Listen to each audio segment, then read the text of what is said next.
Welcome to the YNTAAY Minis. I'm Chris Smith. Isn't that nice? And today we're continuing with the second part of my 25th anniversary in Los Angeles. And I'm wearing that Y&R shirt again because I did my internship at the Young and the Restless back, 25 years ago. I hate coming out about being old, but I'm 40 something now. And so anyway, I did my college credit at the Young and the Restless, created by Bill Bell and the delightful Lee Phillip Bell. You know, after Bell, the cab driver, isn't that funny? Bell drove me to my first day as the internship because I was too afraid to drive on the freeway, so she drove me there. And I told you about her in the last episode. And so after Bell dropped me off at CBS Television City and I walked into the Young and the Restless offices, it was so exciting because there were like soap opera digests and soap opera weeklies laying on the little coffee tables, and it was like, oh, I've arrived. This is like walking into heaven. Except I was never really a giant fan of the Young and the Restless. I admired it, but it just seemed like it moved so slowly. But I watched it before I did my internship, and I was there for the perfect time. I arrived just in time for the 20th anniversary, which was happening in March of 1993. You know, it started in 1973. So it was like a very exciting time on the show. And there were all sorts of people that I met. You know, Heather Tom as Victoria, and the old people that were in the storyline with Cricket. I was obsessed with them. It was like old people who lived in a housing tenement slum, and Cricket was trying to help them.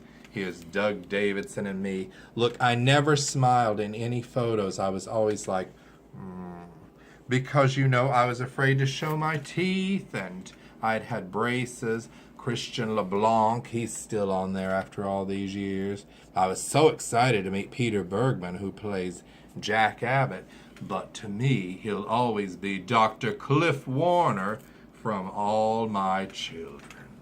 Oh, look, this is fun. Kate Linder was on crutches. I don't know what happened to her. Here I am with Laura Lee Bell. And you could go to the fan club ladies, Vicky Korea's office, and get different autograph. I mean, you could get different photos, and then you could go and have the actors sign them whenever you wanted. I loved me some Esther. And, Jeannie Cooper. What a glorious lady she was. And at one time, I knocked on the dressing room door, and she had me come in. And wouldn't you know it, she was like in a girdle, and they were like squeezing her, and she was like, and I was like, oh, I'm sorry. And she's like, oh, come on in. So really down to earth lady, fun.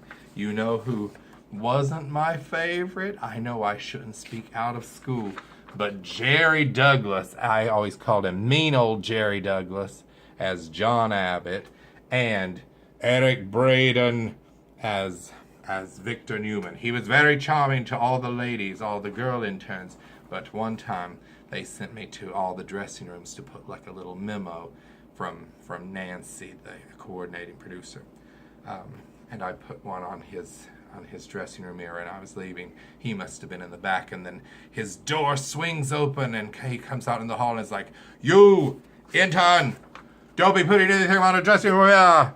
Don't be putting any messages on my dressing mirror." And I was like, and I was like, I'm sorry, they told me, I don't care what they said, I don't want anything on my mirror. And, you know, it's just so frightening. You know, fans used to call the office. One of my jobs was to answer phones, and I'd type up little script summaries and fun things like that. But fans would call and say, could you go down and tell Victor to not mumble? He mumbles all the time. And I would say, yes, he does sort of speak in a nice mumble. You know, so many interns there were very strange. Oh, look, here's Vicky Korea, the aforementioned fan club fan club person. Here's Marnie Saeda. She was just the receptionist back in those days, and she had been an intern, and now she's the head of casting at Days of Our Lives. We're very proud of her, even if she doesn't ever respond to my messages on Facebook. Here's some assorted interns that I was friends with. There was a whole big group of us, and here I am with Jeannie Cooper, probably around the time that she wore a girdle. Here I am spinning the wheel on Price is Right. All that stuff was there. Oh, it was like sheer heaven, y'all. Big hallways. Young and the Restless had 2 studios, and you could go and play. You shouldn't really go on the sets because they were called hot sets if they had, everything all set up. Here I am in I think it was the Abbott boardroom, and here I am at someone's desk, probably Victor's. Intern, don't be sitting at my desk. Here I am having a drink behind Nikki's bar at the ranch. I love that. Yes. Oh, that's Gio, everybody, who's helping us film. I think this intern was named Amy, and I just loved her. Oh, we were selected, me and Amy. Here I am at the Abbott house. Or is it the Chancellor house? Or is it the Abbott house? The Abbotts. Okay, the Abbotts. I'm sure I was and here I am at the ranch coming down the stairs. I love that. It was so much fun. Oh, now, which one is this, Gio? I can't remember. Is that, because Catherine's house was more... I thought that looks like the Abbotts. Yeah. Living room. Danny Romalotti's apartment I was in. There's a picture somewhere of Lori Yokin. Here, okay, Lori Yokin was this intern who we were friends for years, and once in a while we still talk. Hi, Lori Yokin. But it was so much fun being at the Young and the Restless because I thought I had arrived. I was like, this is the beginning of my writing career for my soap operas. So far, it's not, but I mean, I've written steadily. But so, Amy and I went to the Bel Air Bay Club for the 20th anniversary. Oh, and so one of our duties, we would greet the people when they would come in, and they gave us these cute little Y&R pins, with the logo, and we had to hand them to people, and it was a nice little thing to wear for the 20th anniversary. And mean old Jerry Douglas, we tried to hand one to him and his wife, and he's like, she doesn't want that crap, or he might have said junk, but I mean, that's what he was like, y'all. Is it any wonder they killed off John Abbott? But then they brought him back as a ghost. Hopefully they've exorcised that demon from that family. I don't know. Sorry if you're watching, Jerry Douglas, but should have been nicer to the interns. Oh, one time I wrote a phone message for Nancy Wired, the coordinating producer, and it was like, your doctor called to reschedule your appointment. And I always thought that schedule was spelled SCHEDUEL because I would always say schedule. That's my British upbringing, And of course it's schedule with a ULE.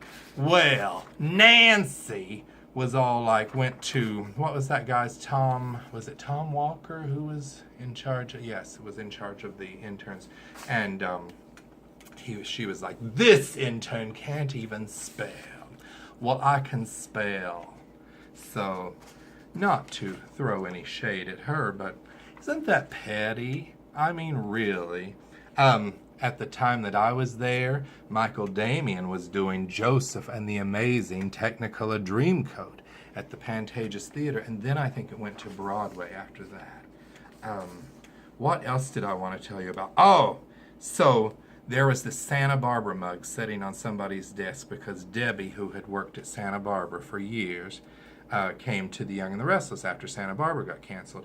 And there's this, the logo of Santa Barbara was on the mug, and it had like tape over it in an X and then a marker through it. And I said, what's going on with that? And she said, that Nancy came by and said that she couldn't have that on her desk. She was like, oh, and thought it was a joke. And then Nancy came by another time and was like, I thought I told you you couldn't have that mug.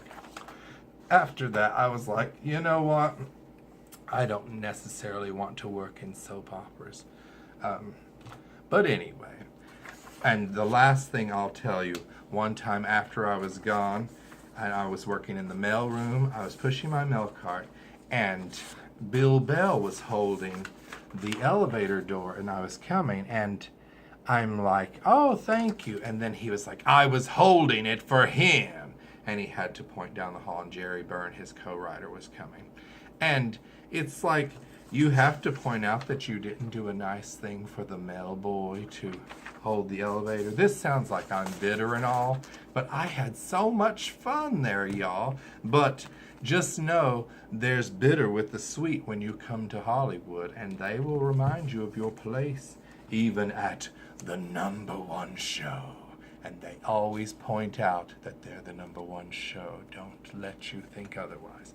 Okay, so those are just some of my experiences at the Young and the Restless. The Y in YNTAAY Minis does not stand for young. Yes. So thank you for taking a walk down memory lane. Sounds bitter, but it's not. Okay, goodbye, everybody. Goodbye. Happy 25th anniversary. Thank you. Oh.